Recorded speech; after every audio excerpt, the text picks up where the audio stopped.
નમસ્કાર, ન્યૂઝ 18 ગુજરાતીમાં આપનું સ્વાગત છે। આપની સાથે હું છું કોમલ। સમાચારની શરૂઆત કરીએ તો સાબરકાંઠામાં પોલીસ કર્મચારીએ અકસ્માત સર્જાયો હોવાની ઘટના સામે આવી છે। મોહનપુરા પાટિયા પાસે ટ્રિપલ અકસ્માત સર્જાયો તો પોલીસ દારૂના નશામાં હોવાનો આક્ષેપ થઈ રહ્યો છે અને સ્વિફ્ટ કારે ઓટો રિક્ષા અને એક્ટિવાને ટક્કર મારી હતી તો પોલીસ કર્મીની સ્વિફ્ટ કારમાં બોટલ અને દારૂનો ગ્લાસ જોવા મળ્યો હતો। ચેતન અસારી નામનો કોન્સ્ટેબલ વડાલી પોલીસ મથકે ફરજ બજાવે છે તો અકસ્માતમાં ઘાયલ લોકોને ઈડર સિવિલમાં સારવાર અર્થે ખસેડવામાં આવ્યા છે તો પોલીસ કર્મચારી દ્વારા અકસ્માત સર્જવામાં આવ્યો છે। મોહનપુરા પાટિયા પાસેની આ ઘટના કે જ્યાં ટ્રિપલ અકસ્માત સર્જાયો હતો। આ સાથે જે ગાડીથી અકસ્માત કરવામાં આવ્યો તેમાં બોટલ તેમજ દારૂનો સામાન પણ મળી આવ્યો હોય તે પ્રકારની અપડેટ સામે આવી રહ્યો છે। સંવાદદાતા ઈશાન અમારી સાથે જોડાઈ ગયા છે। ઈશાન, ટ્રિપલ અકસ્માત અને પોલીસ કર્મચારી દ્વારા અકસ્માત સર્જવામાં આવ્યો હતો, શું અપડેટ? કોમલ, ચોક્કસ કે દારૂના નશામાં ધૂળ જેવા પોલીસ કર્મચારીએ 3 જેટલા વાહનોની અડફેટે લીધા હતા, જેમાં 4 થી 5 લોકો જે ઘાયલ થયા હતા તો તાત્કાલિક ઘાયલો સારવાર અર્થે પહેલા તો ઈડર હોસ્પિટલ ખાતે ખસેડવામાં આવ્યા હતા તો કેટલાક જે ઘાયલો છે તેમને હિંમતનગરની સિવિલ હોસ્પિટલમાં ખસેડવામાં આવ્યા છે। નોંધનીય છે કે જે કાર ચાલક છે, જે કાર હંકારી હતી તેમાંથી દારૂની બોટલ અને ખાલી ગ્લાસ પણ મળી આવ્યો હતો। એટલે કે સમગ્ર દિશામાં હાલ તો પોલીસ તપાસ હાથ ધરી છે અને જે આરોપી છે આરોપીને પકડવાની તજવીજ પણ હાથ ધરવામાં આવી છે। જી ઈશાન, સમગ્ર માહિતી બદલ આપનો આભાર। વડોદરાના કારેલીબાગમાં અકસ્માતમાં વૃદ્ધાનું મોત નીપજ્યું છે ત્યારે બાઇકે વૃદ્ધાને અડફેટે લીધા હતા અને અકસ્માતના સીસીટીવી ફૂટેજ સામે આવ્યા છે। 22 દિવસની સારવાર બાદ મોત નીપજ્યું છે।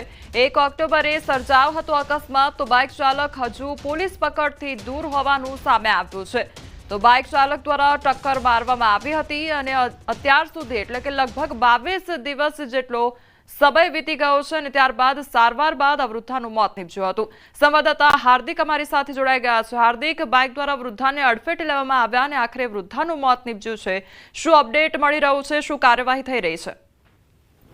બિલકુલ, જો વડોદરા શહેરની વાત કરીએ તો આજે 22 દિવસ જેટલો સમય થઈ ગયો પરંતુ હજુ સુધી જે પોલીસ છે તે આ બાઇક ચાલકને પકડી નથી શકી। એના કારણે ચોક્કસથી પોલીસની કાર્યવાહી સામે સવાલ ઉભા થાય અને સીસીટીવી ફૂટેજ જોઈ શકાય છે। ગંભીર પ્રકારની ઘટના છે ત્યારે આ પોપટ ઝડપેલો જે બાઇક ચાલક છે તેને આ વૃદ્ધા જે છે તેમને જોરદાર ટક્કર મારી હતી। 22 દિવસ સુધી હોસ્પિટલમાં સારવાર લીધી અને ત્યારબાદ આખરે ગીતાબેન અગ્રવાલ જે છે તેમનું મોત થઈ ગયું છે। ત્યારે પરિવાર જે છે તે ન્યાયની અપેક્ષા રાખી રહ્યો છે ત્યારે પોલીસ જે છે બીજી તરફ કહી રહી છે કે તેમના દ્વારા જે ફરાર બાઇક ચાલક છે તેની શોધખોળ કરવામાં આવી રહી છે પરંતુ પોલીસ ક્યાર સુધી આ જે ફરાર બાઇક ચાલક છે તેના સુધી પહોંચશે અને તેના વિરુદ્ધ કયા પ્રકારની કાર્યવાહી કરશે તેના પર જે પરિવારના સભ્યો છે તેમની નજર મંડાયેલી છે। જે હાર્દિક, આપ જોડાયેલા રહેજો, વધુ અપડેટ લેતા રહીશું। વડોદરા શહેરમાં વધુ એક નબીરાએ અકસ્માત સર્જ્યો છે। 4 થી વધુ વાહનોને કાર ચાલકે ટક્કર મારી હતી અને કાર ચાલક નશામાં હોવાનો આક્ષેપ થઈ રહ્યો છે તો લોકોએ કાર ચાલકને પકડી મેથી પાક પણ ચખાડ્યો હતો। નટુભાઈ સર્કલ પાસેની આ ઘટના પોલીસે ઘટનાસ્થળે પહોંચી વધુ કાર્યવાહી હાથ ધરી છે તો વધુ એક નબીરા દ્વારા અકસ્માત સર્જવામાં આવ્યો છે અને આ જે કાર ચાલક છે તે નશામાં હોવાનો આક્ષેપ પણ થઈ રહ્યો છે તો લોકોએ કાર ચાલકને પકડીને મેથી પાક પણ ચખાડ્યો હતો। સંવાદદાતા હાર્દિક અમારી સાથે જોડાયેલા છે ત્યારે હાર્દિક, વધુ એક આ નબીરા દ્વારા અકસ્માત સર્જવામાં આવ્યો છે, શું અપડેટ મળી રહ્યું છે? આખી ઘટના કયા પ્રકારે સર્જાઈ હતી? બિલકુલ, જો વડોદરા શહેરની વાત કરીએ તો 48 કલાકમાં સતત આ પ્રકારની આ બીજી ઘટના છે કારણ કે પરમ દિવસ રાત્રે જે અકસ્માત સર્જાયો હતો તેમાં એક નશેબાજ કાર ચાલકે માસૂમ બાળકનો ભોગ લીધો હતો ત્યારે ગઈકાલે રાત્રે નટુભાઈ સર્કલ પાસે એક કાર ચાલક છે તે નશાની હાલતમાં આવ્યો હતો અને તે પૂરપાટ ઝડપે આવ્યો હતો। એના કારણે તેને 4 થી વધુ વાહનો જે છે તેને ટક્કર મારી હતી અને ત્યારબાદ લોકો સાથે ગેરવર્તણૂક કરી હતી। જે રાહદારીઓ છે, અન્ય વાહન ચાલકો છે તેઓ રોષે ભરાયા હતા અને તમામ લોકો ભેગા મળીને આ કાર ચાલક છે તેને બરોબરનો મેથી પાક ચખાડ્યો હતો। ઘટના સ્થળ પર પોલીસ પહોંચી હતી। પોલીસ દ્વારા જે કાર ચાલક છે તેની અટકાયત કરવામાં આવી છે અને તેનું મેડિકલ કરવાની પ્રક્રિયા જે છે તે પોલીસ દ્વારા હાથ ધરવામાં આવી છે। જે હાર્દિક, સમગ્ર માહિતી બદલ આપનો આભાર। વડોદરાના વાઘોડિયામાં જરોદ પાસે વિચિત્ર અકસ્માત સર્જાયો છે। એક્સયુવી કાર ડિવાઈડર સાથે ધડાકાભેર અથડાઈ છે। ટક્કર એટલી જોરદાર હતી કે કાર ઉછળીને ઝાડ પર ઊંધી લટકી ગઈ હતી। મુંબઈથી ઉત્તર પ્રદેશ જતા પરિવારને અકસ્માત નડ્યો તો ઘટનામાં એક વ્યક્તિનું મોત પણ નીપજ્યું છે તો 4 ઇજાગ્રસ્ત થયા છે। 51 વર્ષીય મુંબઈના મઝહરુદ્દીન અંસારીનું મોત નીપજ્યું છે તો અકસ્માતમાં એક્સયુવી કારનો કચ્ચર ઘાણ વળી ગયો છે. જરોદ પોલીસે સમગ્ર મામલે કાર્યવાહી હાથ ધરી છે.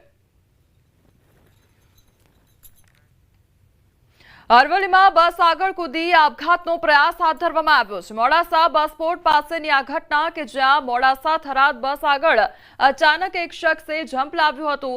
ડિવાઈડર પર બેસીને અચાનક બસ નીચે પડતું મૂક્યું હતું.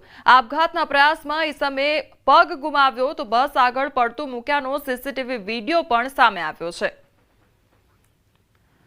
તો બસ આગળ આજે યુવાન છે તેના દ્વારા પડતું મૂકવામાં આવ્યું હતું. ફૂટપાથ આગળ બેસી રહ્યો અને એકાએક જ્યારે બસ આવી ત્યારે તેના દ્વારા પડતું મૂકવામાં આવ્યું હતું અને આખી ઘટનામાં તેનો પગ ગયો હોય તે પ્રકારની ઘટના સામે આવી છે. તો તેને ગંભીર ઈજાઓ પણ પહોંચી છે. તો બસ આગળ પડતું મૂક્યાના આખા સીસીટીવી ફૂટેજ પણ સામે આવ્યા છે.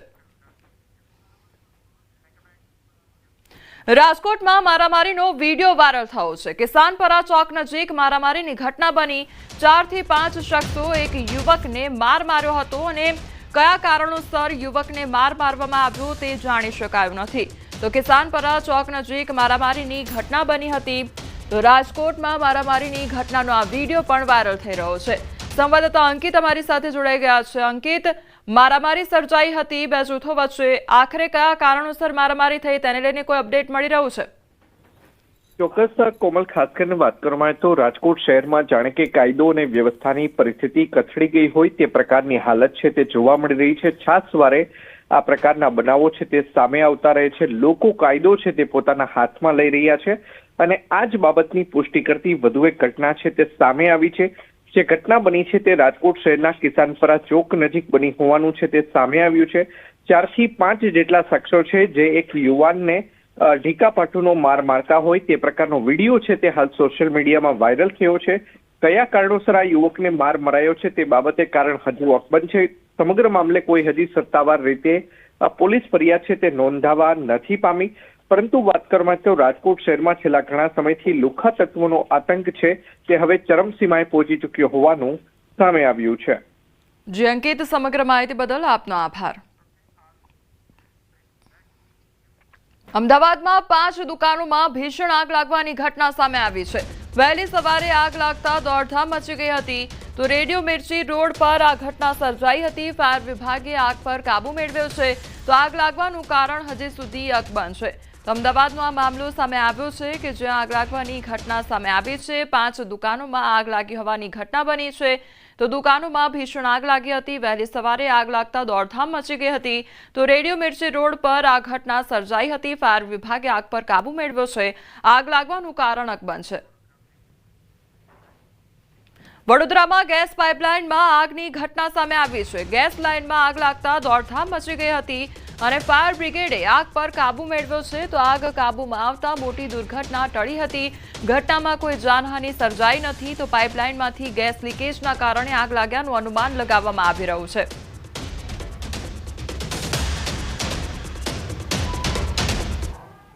આ તરફ સુરતના અલથાણના ડમ્પિંગ સાઇટમાં ફરી એકવાર આગ લાગવાની ઘટના બની છે. કચરાના ઢગલામાં આગ લાગી તો થોડાક દિવસો પહેલા પણ આગ લાગવાની ઘટના બની હતી. 7 દિવસમાં ત્રીજી વાર આગ લાગી હતી. ફાયર બ્રિગેડની ટીમે આગ પર કાબુ મેળવ્યો છે.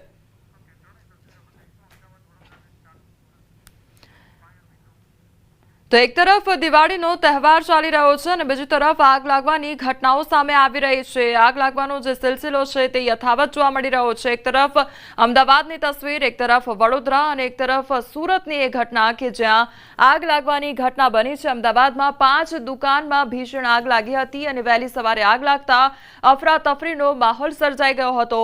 તો બીજી તરફ વડોદરાના એ દ્રશ્યો કે જ્યાં ગેસ લાઇનમાં આગ લાગવાની ઘટના બની હતી. તો ફાયર ફાઇટરની ટીમ ઘટનાસ્થળે દોડી અને આગ પર કાબુ મેળવવાનો પ્રયાસ હાથ ધરવામાં આવ્યો હતો. તો સુરતની એ તસવીર કે જ્યાં ડમ્પિંગ સાઇટ આવેલી હતી તેમાં આગ લાગવાની ઘટના બની છે. દિલ્હીના રોહિણીમાં